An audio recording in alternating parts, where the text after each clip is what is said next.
different speech prepared today. That's the reason why I'm redoing Your Body Speaks, because the speech I was supposed to do today was the speech on showing visual aids. And I was going to talk about obesity and ties to poverty. I had my visual aids ready to show you that Coca-Cola, you can get a 2-liter Coke bottle for less than you can buy a bottle of water and things like that. So I was ready to go with that speech. And then last night happened. There's always something that gives you an aha moment that made me think about Christmas and the meaning of what Christmas really means.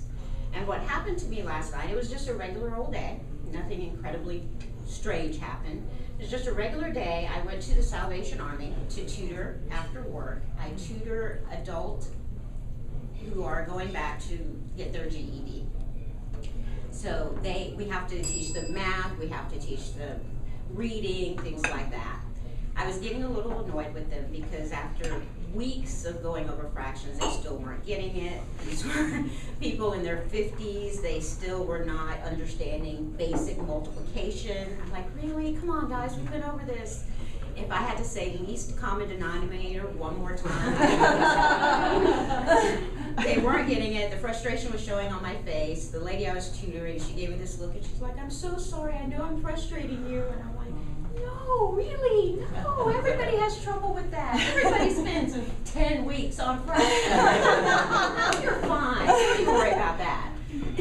And it probably came out very insincere because it probably was. And I'm so sorry, I feel so bad for that. But I was sitting down, I was thinking, all the Christmas presents I hadn't ordered, all the work I was missing by being there, I had to leave early. There were so many things that I had to do, and I had to be there with these people who couldn't understand the least common denominator. After the session was over, she came up to me and she said, Adele, can I get a ride to the 7-Eleven? I'm like, sure, because you haven't eaten up enough of my time today. And I know, I was probably not in the best mood, but I said, sure, let's go over to the 7-Eleven. So we get over there, and she goes in for perhaps that had to be the longest 7-Eleven trip I've ever seen in my life. Long enough for a man to be standing outside my window, kind of looking at my tires. I'm like, oh, here we go. And I'm texting away with other things, and I get this knock. And I'm like, hold on a minute. So then I roll down the window, I'm like, yes, and he goes, your tires are a little dirty. I could clean those for you. And I'm embarrassed to say this, but in my snottiest remark, I said, yeah, the dealer does that for free. I know. But then, of course, he had to go on and tell me his story, because everybody has a story. And he was just trying to make $12 so he could have a bed for the night. I know it sounded really sad, and this is horrible of me to say, but I was thinking, yeah, everybody's got a story. Yeah, really, $12? And I said, well, I just came from the Salvation Army, and they have beds. And he said, do you know they charge? I actually didn't know. I don't know if they do or don't, so I actually didn't know if they charged or not. But he said they actually charge for beds. And then he said, I don't have an ID, and you can't get into the Salvation Army without an ID. Then he proceeded to list down a whole bunch of other places that had beds, and all of the things that were wrong with them. But he could get into, I think, a hotel or something. He was going to share with the guy if he could only get $12. But at that point, I had given him $1, and I was still listening to the story. And then he was telling me how he was a vet, and he had come back from overseas, and he said, it was horrible. You come back from overseas, and there's no jobs available. And I'm like looking around in my car for money. I'm like, please just go away. Just go away. And I know that's awful, but I finally found my bagel money that I keep in my car, and I gave that to him because he had shown me his handful of change, and he said, this is all I've collected today. And it was a handful of change. And I'm like, oh my gosh, I'm such a sucker. So I gave him the money, and by that time, the woman finally came out with her bags. And it was kind of funny because I looked at her and it was like, you bought 2 Cokes and a big gulp and it took you 30 minutes, really? And the guy looks and he goes, do you think your friend there has money? I said, she lives at the Salvation Army too. I'm pretty sure she doesn't have any money, but you have a nice night. So we roll out and I dropped her off.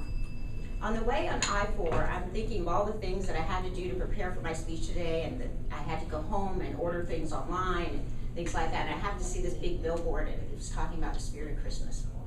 And I reflected on my past actions like 5 minutes ago with the woman and with the guy in the parking lot, and I thought, oh my gosh, I'm the most horrible person ever. Yes.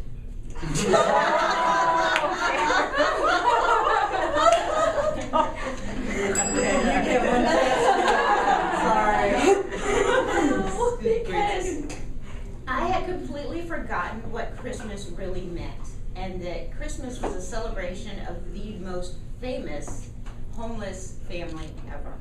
They didn't have a place to stay. They were looking for a place. This child was born with absolutely nothing. We spend all of December celebrating the life of this child who was born with nothing, who was born into poverty, who's a homeless person. And I was thinking, my actions in the last few minutes just were horrible, because I know the story and I have forgotten the story. I have forgotten how important it is that everybody does have a story. I shouldn't judge people. I have forgotten all of that. Jesus spent his entire life teaching us all of this, and I have forgotten all of it in like 5 seconds, really. And I thought, this is the true meaning of Christmas. This is what I have forgotten, and I need to get that back. And I thought, you know what? Obesity rates, those are important, but not as important as the true meaning of Christmas right now. So that's why I went back and gave the speech today. Thank you.